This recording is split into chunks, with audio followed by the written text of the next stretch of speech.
नेपालको कानुन दैवले जानुन् भन्ने युक्ति अहिले नेपाली न्याय क्षेत्रमा ठ्याक्कै मेल खाएको छ। एउटै प्रकृतिको मुद्दामा कसैमाथि मुद्दै नचल्ने, कसैलाई ठुने गर्ने, कसैको मुद्दा सुनवाईमै महिनौं लाग्ने त कसैको फास्ट ट्र्याक मार्फत धरौटीमा छाड्ने प्रवृत्ति। यसका केही उदाहरणहरू हुन्। नेता जोडिएका सहकारी ठगीदेखि तिनकुने घटनासम्ममा अभियोजन प्रक्रियामा बारम्बार प्रश्न उठेको छ। सबैतिरबाट ठगिए, नागरिकले अन्तिम पटक न्याय खोज्न जाने ठाउँ अदालत हो, तर यिनै केही घटनाक्रममा न्यायालयकै गरिमामा प्रश्न उठ्न थालेको छ। यस्ता केही घटना सविस्तार हेरौं। घटना नम्बर 1, एमालेका सांसद लीलावल्लभ अधिकारीलाई उन्मुक्ति। फर्जी कागजात बनाएर मानव तस्करीमा संलग्न कोशी प्रदेशका पूर्व मन्त्री लीलावल्लभ अधिकारीलाई सत्ताको आडमा उन्मुक्ति दियो। कागजात बनाएर हक्काहक्की पैसा वसुलेका उनलाई जापानको अध्यागमनले नेपाल डिपोर्ट गरेको थियो। प्रहरीको प्रतिवेदनमा समेत यो घटनामा उनको संलग्नता देखिएकोले मानव बेचबिखन तथा ओसार पोसार र सरकारी कागजात कृत्य कसुरमा मुद्दा चलाउन राय दिएको थियो। तर सरकारी वकिलको कार्यालयले भने उनको संलग्नता नरहेको भन्दै उन्मुक्ति दियो।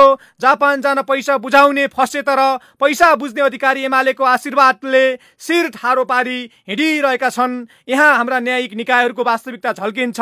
घटना नम्बर 2, ऋषिकेश पत्नी अञ्जलालाई उन्मुक्ति।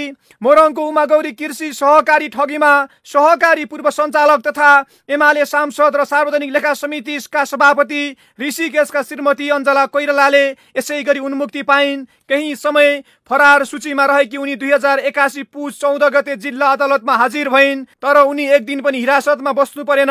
बयान, बहस र जवाफी बस एकै दिनमा सकियो। त्यसै दिन 10 लाख रुपैयाँ धरौती बुझाएर रिहा भइन्, जबकि एक सर्वसाधारणको मुद्दा वर्षौंसम्म अल्झिन्छ। नेता र राजनीति जोडिएका मुद्दा क्षणभरमै टुङ्गिन्छन्। पावर पहुँचकै आधारमा अञ्जलामाथि न्यायालयले देखाएको कृपा दृष्टिले सिङ्गो न्यायपालिका पनि व्यक्ति पिच्छे र शक्ति पिच्छे चल्ने रहेछ भन्ने पुष्टि गर्यो। घटना नम्बर 3, सहकारी प्रकरणमा अनौठो दृश्य। सहकारी प्रकरणमा रासोपा सभापति रवि लामिछानेमाथि राज्यले न्यायालयको अस्वाभाविक सक्रियता देखाउँदा उनका समर्थकले लगाएको प्रतिशोधको आरोपमा थप बल पुगेको छ। रवि कुनै पनि सहकारीको सञ्चालक सदस्य वा बचतकर्ता होइनन्। उनी कारागारमा छन्, तर सोनलक्ष्मी सहकारीकी पूर्व सञ्चालक समिति सदस्य माया राई 18 दिन हिरासतमा बसेर धरौटीमा छुटेकी छन्। पोखरामा एमाले राजीव पहाडी सत्ताकै छत्रछायामा जोगिएका छन्। पछिल्लो समय लामिछाने पत्नी निकिता पौडेलले गत चैत्र 29 गते बन्दी प्रत्यक्षीकरणको रिट दिएकी थिइन्, तर 6 पटकसम्म हेर्न नमिल्ने भन्दै बन्दी प्रत्यक्षीकरण जस्तो संवेदनशील मुद्दा सरेकै सरै छ। यसलाई पनि सरकारको नियतसँग जोडेर न्यायालयको अस्वाभाविक गतिविधिसँग जोड्ने गरिएको छ। त्यस्तै उच्च अदालत पोखरामा लामिछानेले जिल्ला अदालत कास्कीको फैसला विरुद्ध रिटमा लामिछाने पक्षलाई खबर नै नगरी एकतर्फी सुनवाई गर्न थालेपछि चौतर्फी आलोचना भइरहेको छ।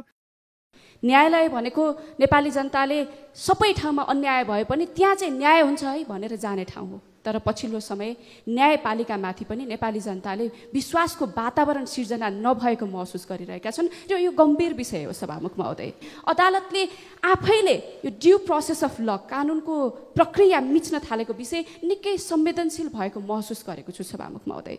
यो केवल कानुनी त्रुटि होइन, एउटा अदालतले संविधानको मूल आत्मामाथि पुर्याएको चोट हो सभामुख महोदय। संविधानको रक्षा गर्न अदालत कति सक्षम छ त भन्ने प्रश्न पनि जन्मिएको छ सभामुख महोदय। त्यो हामी सबैजनाले महसुस गरि नै रहेका छौँ।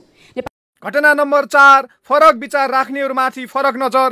गत वर्ष चैत 15 गते तिनकुनेमा भएको घटनामा राज्य र न्यायालयको राजतन्त्र समर्थकहरूमाथि गरेको व्यवहारले पनि प्रश्न उठाएको छ। सो घटनामा राज्यले बोलेको भिडियो खिचेको आधारमै धमाधम पक्राउ गरेर मुद्दा चलाएको छ भने शक्ति र पहुँच हुनेहरूलाई छोड्ने र नहुनेहरूलाई ठुनेको आरोप छ।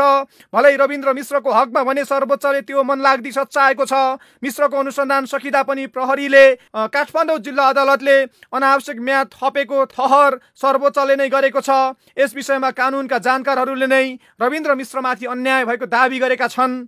अहिलेको संविधान अन्तर्गत रहेर यो राज्य प्रणालीका प्रणेता हुँ, स्रष्टा हुँ, सर्जक हुँ भन्नेहरूले त्यो राजनीतिक विचारधारा, राज संस्थाको विचारधारा बोक्ने राजनीतिक पार्टीलाई नेपाली जनताले भोट दिएर संसदमा पठाउँछन् अथवा मत दिन्छन् भने त्यो नेपाली जनताको सम्प्रभु सत्तालाई इन्कार गर्ने अधिकार तपाईँलाई कहाँ छ? 2/3 बलियो सरकारले न्यायालयमाथि चरम हस्तक्षेप गरी आफ्नाहरूलाई जोगाउने र विरोधीहरूलाई थुन्ने रणनीतिमा लागेको आरोप छ। शनिबार काङ्ग्रेसको संसदीय दलमा सकुन्जेलसम्म जोगिए पनि हिरासत बस्नु परेको सांसदहरूले पार्टीको सहयोग नगरेको भन्दै डाको छोडेर रोएका थिए। यसअघि भुटानी शरणार्थी प्रकरणमा उच्च स्तरको नेक्सस देखेपछि हाई प्रोफाइललाई जेल पुर्याउने न्यायाधीशहरूलाई दुर्गम जिल्ला सरुवा गरिएको थियो। दोस्रो चरणको अनुसन्धान सुरु गर्दा अनुसन्धानमा संलग्न प्रहरीकै नियम विपरीत सरुवा गरिएको थियो। यस्ता गतिविधिले प्रहरी र न्यायालयमा अप्रत्यक्ष हस्तक्षेप भइरहेको बुझ्न समस्या छैन। सरकार वा राज्यको कुनै अङ्ग र कानुन विपरीत गए त्यसलाई ठाउँमा ल्याउने काम अदालतको हो, तर अदालत नै ती अरू अङ्ग वा राजनैतिक दलको प्रभावमा पर्दा आम नागरिकको भने न्यायालयप्रति विश्वास गुम्दै गएको देखिन्छ। यो हो टेलिभिजनका लागि ध्रुवजङ थापा, काठमाडौँ।